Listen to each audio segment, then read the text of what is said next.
Hello, my name is Rick Niederstadt from the Milwaukee Metropolitan Sewerage District. The MMSD is a regional governmental agency in the greater Milwaukee area. We serve about 1.1 million people in 28 communities. Milwaukee Metropolitan Sewage District has two large water reclamation facilities and has one of the very oldest biosolids beneficial reuse programs in the country. We started making a product called Milorganite in right around 1926, I believe, so almost 100 years ago. And it's sold nationally throughout the country as well as in parts of Canada. So, how did I get into the fascinating world of poo? I think the answer to that really for me starts in high school. I knew that when I grew up, I did not want to sit in an office all day, every day. So I went to college to become a civil and environmental engineer. And a few years after graduating college, I found myself out in the field doing construction management. And one of the locations I found myself at was MMSD's Jones Island Water Reclamation Facility. And I think one of the things I really enjoyed about doing construction management at Jones Island was the sheer variety of project types and types of engineering that were involved in the projects that we did. I think most people think about water reclamation facilities as, a very specific type of operation, and it is, but it involves all kinds of engineering. The things that we get ourselves involved in range from high voltage electrical, instrumentation and control, structural, civil and environmental, mechanical.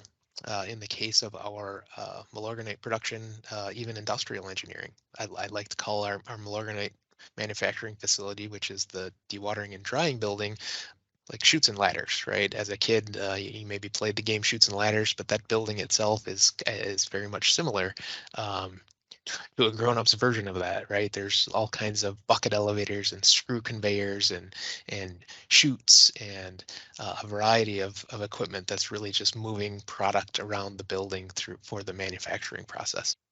If I had to pick one key floatable nugget of wisdom to share with you all about MMSD and what we do, I guess I'd really struggle to pick one. So I'm going to pick two. One funny, maybe one not. The not funny one, I think, again, I mentioned variety earlier, but it's not just engineering, obviously, that's involved in all of the fascinating world of poo. There are like all kinds of different professions involved in accomplishing what we do, right? So, we have machinists and mechanics and electricians and steam fitters and millwrights. And we also have on the professional side, we have lawyers, we have agronomists, we have laboratory folks, we have marketing staff, we have planners, we have, there's just a huge variety of different white and blue collar roles that are involved in the fascinating world of poo.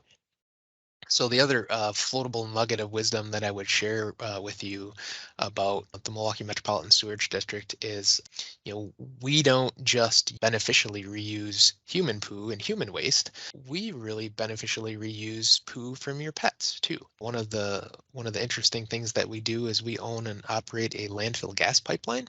So any of your pet's poo that goes into the garbage and goes to the landfill, well, that ultimately is converted to landfill gas. And we utilize that landfill gas for two different things at our Jones Island Water Reclamation Facility. One of those uses is we convert it into power that we use to operate our treatment plant.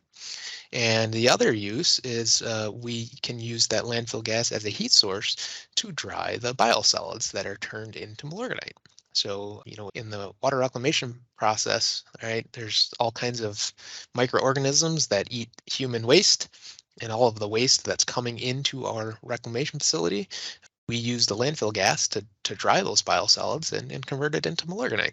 So we're using all kinds of poo beneficially, to help us and to help you, keeping your grass green and so on and so forth. If poo could talk, what would it tell us? So maybe this is the This is the funny part I was telling you about earlier. I think in my world, if Pooh could talk, it would say, "Hey, thanks for dropping me off at the flush port. I'm really excited to start this transformative journey, and I can't wait to see you again in a different form, of course." I'm Rick, and I Pooh too.